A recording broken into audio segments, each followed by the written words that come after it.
why you speak the way you do, and what it reveals about you. Psychology of speech awake within. What if your voice isn't just how you speak, but who you've become? In this powerful psychological video, we explore how your voice is not random, but a reflection of your past, your beliefs, and unhealed wounds, from tone and vocabulary to unconscious speech habits. Every word is a map of your inner world, Carl Jung once said. Until you make the unconscious conscious, it will direct your life, and you will call it fate. This applies to your voice. What you say, how you say it, and what you repeat daily shapes your identity.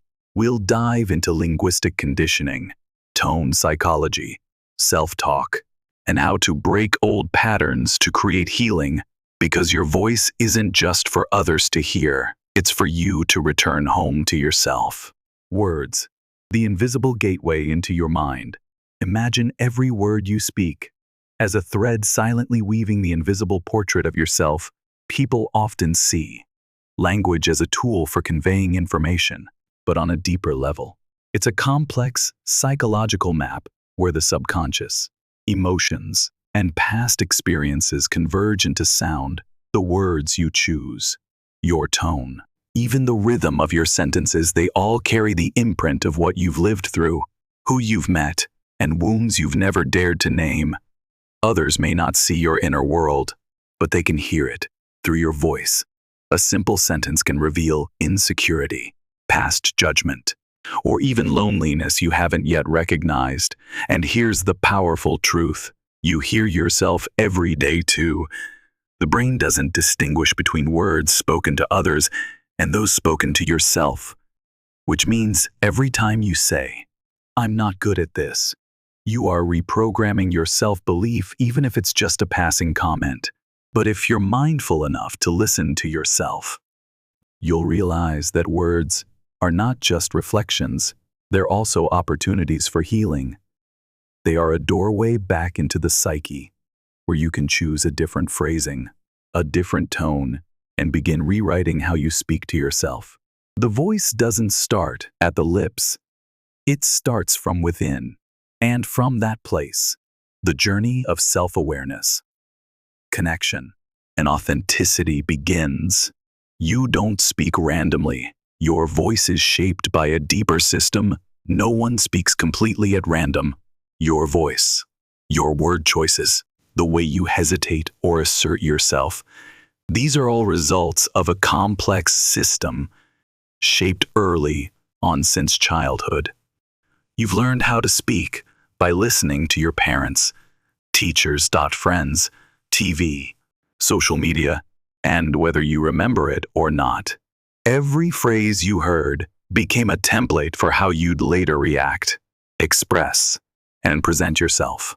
You don't just speak in your native language, you speak through your past. A person raised in a critical environment might speak softly, cautiously, or constantly apologize, not because they're weak, but because they've learned that safety sometimes lies in silence or gentleness. On the other hand, someone encouraged to express themselves might speak more freely, perhaps even assertively, not because they're inherently confident, but because it's a learned reflex. Psychology calls this unconscious conditioning. The way you speak has been programmed by repeated past experiences. Each time you were ignored when saying something important, your brain recorded an unwritten rule: don't speak too loudly. Don't believe you deserve to be heard. Over time, you no longer realize you're following these old scripts. So if you find yourself speaking in a certain tone or repeating fixed expressions, don't be too quick to call it personality. Ask instead, where did this come from?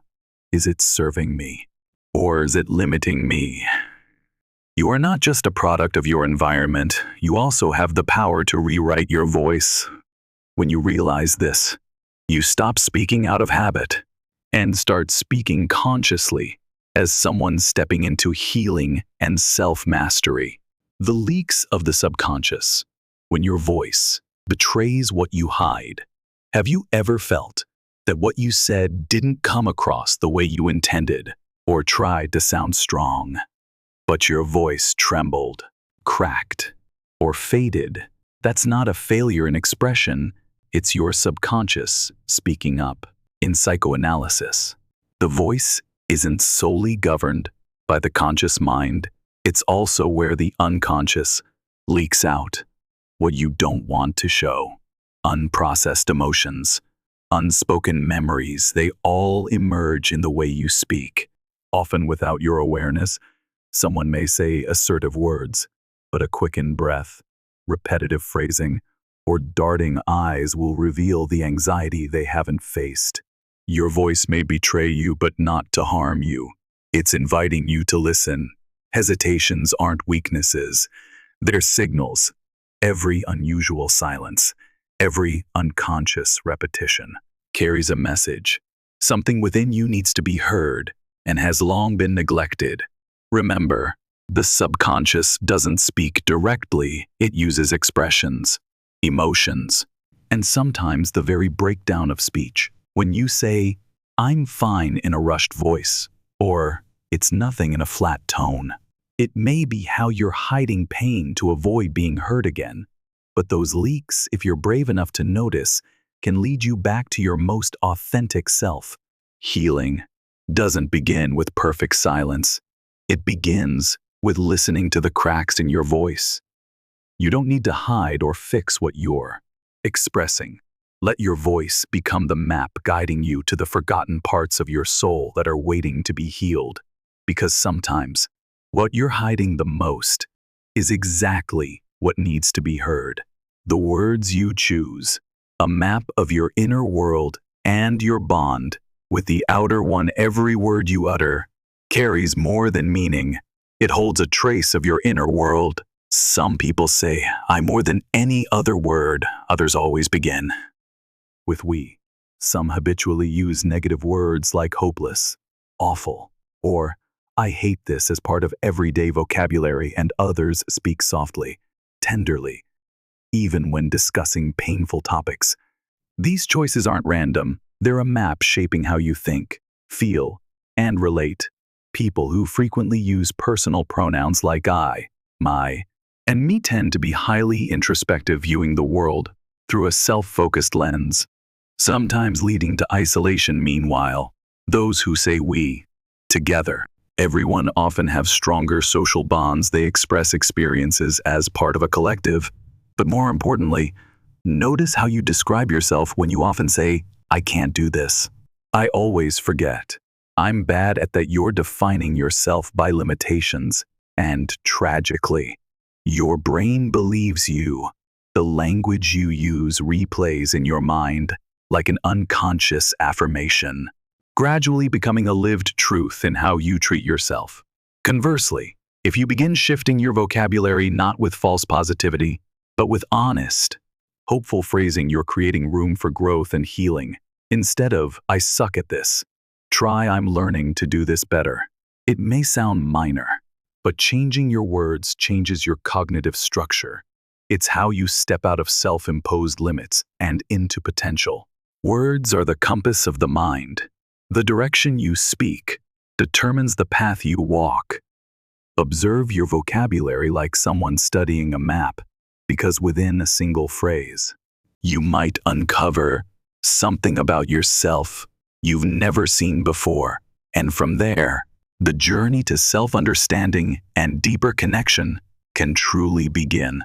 Be careful what you repeat, because words can rewire belief. There are phrases you repeat every day without realizing their weight. "I'm not good at this," "I always mess things up," "I knew I'd screw it up." These seemingly harmless lines are actually becoming internal recordings, replaying over and over, slowly shaping how you see yourself, how you act, and the limits you no longer dare to cross.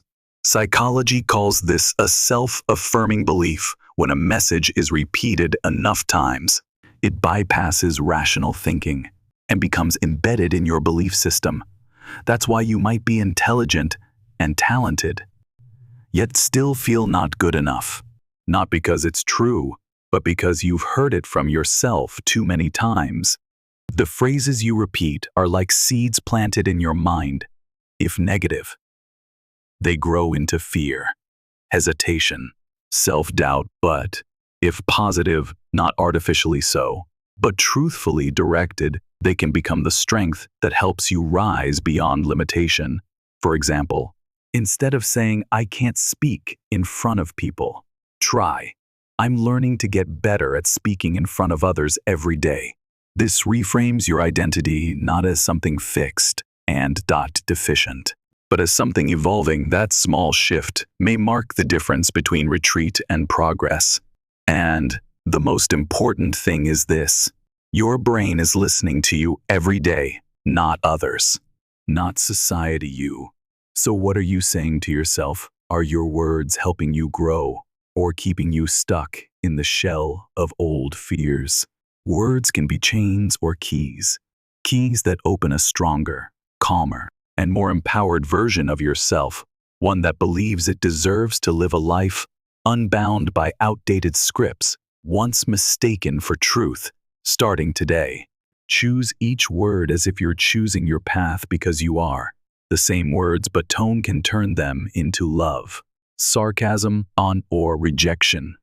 Imagine someone says 3 simple words to you: "I'm fine." Now imagine those words said in 3 different ways, once gently and steadily, once coldly and distant, and once bitterly.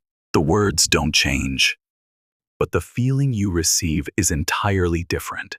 That's the power of tone. Tone is the unspoken part of speech, but it carries the most meaning, according to psychologist Albert Mehrabian. Only 7% of communication is verbal, while 38% comes from tone and 55% from body language. This means that if the tone doesn't match the message, the listener will trust the feeling more than the literal words.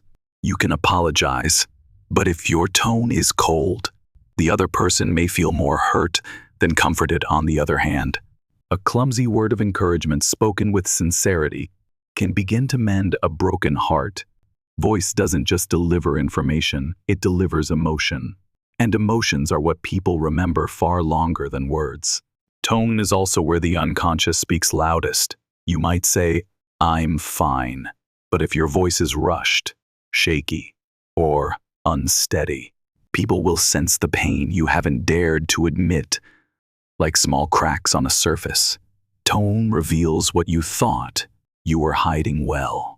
Becoming aware of and adjusting your tone isn't just about better communication. It's a step toward healing and building inner strength. When you learn to speak calmly, even amid chaos, you're no longer just reacting to the world, you're choosing how to show up. You're sending a message that you're strong enough to regulate yourself and sensitive enough to create safety for others. Sometimes, peace doesn't come from what you say, but from how you say little and mean it. And often, what people remember most about you isn't the exact words you used, but the feeling they receive from the tone in your voice. When words sync, minds begin to harmonize. Have you ever noticed that when you spend enough time with someone, you start to speak like them? Words, pronunciation, speech rhythms, they all begin to align almost unconsciously. This phenomenon is known as linguistic mirroring, a deeply rooted biological psychological mechanism for creating connection. When 2 people start mirroring each other's language, their brains release hormones like oxytocin that foster safety and closeness. The body and mind register, "I belong here."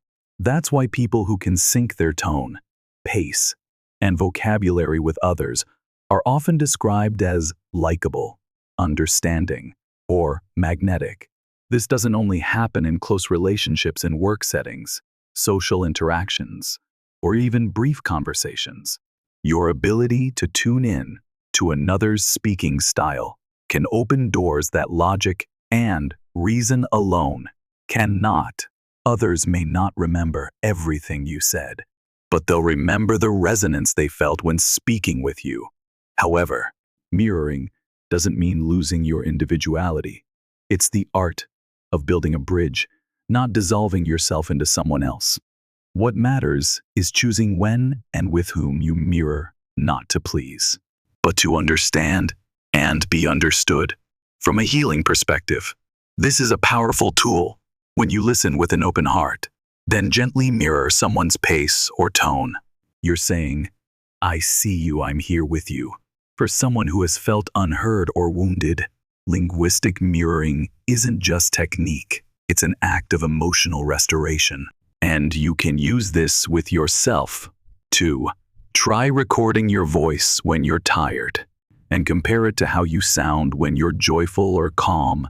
You'll hear different rhythms, and when you listen to yourself with the same empathy you'd offer others, you enter into a deep, healing inner dialogue. Language is a bridge, rhythm is its music. When the two align, your mind and another's don't just communicate, they meet in an increasingly noisy and disconnected world that is nothing short of a miracle. Your vocabulary, the key to expanding emotional and cognitive depth. You can't fully experience something you don't have words for, and you can't deeply understand a feeling unless your mind holds the language to express it. Vocabulary doesn't just help you speak clearly, it's a tool for expanding thought, emotion, and your inner world. Imagine you're experiencing a strange emotion, a mix of sadness, nostalgia, intimacy, and distance. If all you know is the word sad, you'll simply say, "I feel sad." But if you know the Portuguese word saudade, a vague longing for something that may never return, you'll realize your experience is far richer and more nuanced. The richer your vocabulary, the more refined your awareness, because words are not just how you describe the world, they're how you see it. Someone with a limited vocabulary might view emotions in black and white, happy or sad, good or bad, but someone with a wider lexicon can feel the shades in between: hesitation, vulnerability, gratitude, yearning, empathy. This is known in psycholinguistics as linguistic relativity, the idea that language shapes cognition. People with a broader vocabulary solve problems more creatively. Those with emotional vocabulary handle inner conflict more skillfully. They're less overwhelmed by emotions because they can identify them. This doesn't just help you understand yourself, it helps you understand others. When someone says, "I'm tired," if your vocabulary is rich, you'll realize they might not just be physically drained, they might feel empty, disillusioned, or lost. When you can name pain, you no longer fear it. You can face it, name it, and move through it with clarity. So expanding your vocabulary isn't just about sounding eloquent. It's a journey of enriching your inner world, expanding mental boundaries, and gaining one of the most powerful healing tools, the ability to understand your experience and name it with mindful presence. You speak with the voice of your family, past, and culture. You may think you speak in your own unique way, but much of what you say daily, from how you express emotions to the rhythm of your speech, comes from invisible influences: your family, childhood, social environment, and the culture you grew up in. If as a child you were frequently interrupted, scolded for being honest, or told to stay quiet and behave, you may now tend to speak softly, hesitate before expressing opinions, or feel guilty for stating your truth. These reflexes aren't your nature, they're survival adaptations. And the difficult part is, you often don't even realize you're carrying them. Your voice is a psychological inheritance. It accumulates from every phrase you heard growing up, from how adults around you argued or stayed silent, from how your community treated emotions, whether with openness or avoidance. Some families discuss feelings like breathing, others treat them as shameful or taboo. You were raised in that world, and it quietly programmed your voice. Culture also leaves a deep mark. In Western cultures, directness is seen as confidence. in many Asian cultures. Subtlety, saving face, or using silence is considered wise and respectful. The way you speak doesn't just reflect you, it reflects the community you represent. But this doesn't mean you don't have a choice. On the contrary. When you become aware of where your voice comes from, you gain the power to shape it in a way that aligns with your true self. If you find yourself speaking in ways that no longer serve you, pause and ask, whose voice am I echoing? Is this really how I want to be heard? Your voice is something you inherited, but it's also something you can rebirth. You don't have to speak like your parents, your teachers, or the society that once told you to stay silent. You can choose again. You can learn to speak with the voice of someone who understands themselves, has healed, and is ready to engage with the world from a place of truth that is not just linguistic freedom, it's psychological liberation. The invisible rules that shape your voice without you knowing. There are things you were never explicitly taught, but you learn them anyway, not through textbooks, but through glances, silences, and seemingly harmless social cues. These are the invisible rules about how you should speak. And the truth is, they shape your voice more than you realize. Have you ever seen a woman lower her voice when speaking in public, or a man speak curtly to avoid being seen as too sensitive? These aren't pure choices. They're responses to a hidden system of expectations around gender, status, and social roles. Women are often rewarded for speaking softly, modestly, and avoiding conflict. Men are encouraged to be assertive, decisive, even dominant. And if you stray from these norms, you quickly feel the discomfort of judgmental stares. Social psychology calls this social role speech, conditioning the pressure to adjust speech according to role expectations. Even if no one explicitly tells you, you learn how to speak in ways that avoid backlash, criticism, or exclusion. Over time, you lose your authentic voice just to maintain the safety society defines for you. It doesn't stop at gender. These rules apply to class, profession, and background too. An academic may speak in abstract, complex language. A laborer may speak plainly and directly, not because one is smarter than the other, but because their environments demand adaptation. When you enter a new social space, you bring old rules with you, rules that may no longer fit. But the point isn't to blame anyone, it's to invite reflection. Are you speaking as yourself, or as a version trained not to upset others? Are you using speech to connect, or just to survive? Recognizing these hidden rules is the first step to releasing them. When you realize you're acting from an old script, you gain the right to rewrite your lines. Lines that are honest, not afraid of judgment. Lines that don't pretend to be stronger or softer than you are. Just lines that are true to you. Because liberation doesn't come from saying more. It comes from finally being allowed to speak your truth. And sometimes, the bravest thing you can do is simply speak differently. Social media is rewriting the rhythm of a generation's voice. In the age of social media, where every conversation is reduced to status updates, short comments, or videos lasting only seconds, the way we speak, and even the way we think, is changing faster than we realize. Our voice is no longer solely shaped by family or cultural environments, but heavily influenced by algorithms and the viral pace of the digital world. Take a look at everyday conversations. We speak faster, shorten sentences, and use emojis to replace tone. Haha.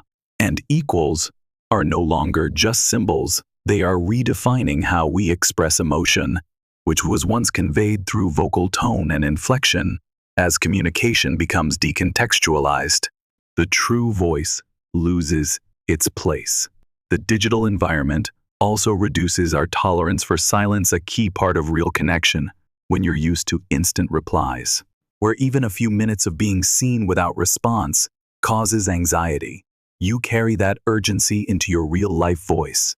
You speak faster, interrupt more often, and feel impatient when others don't reply on beat.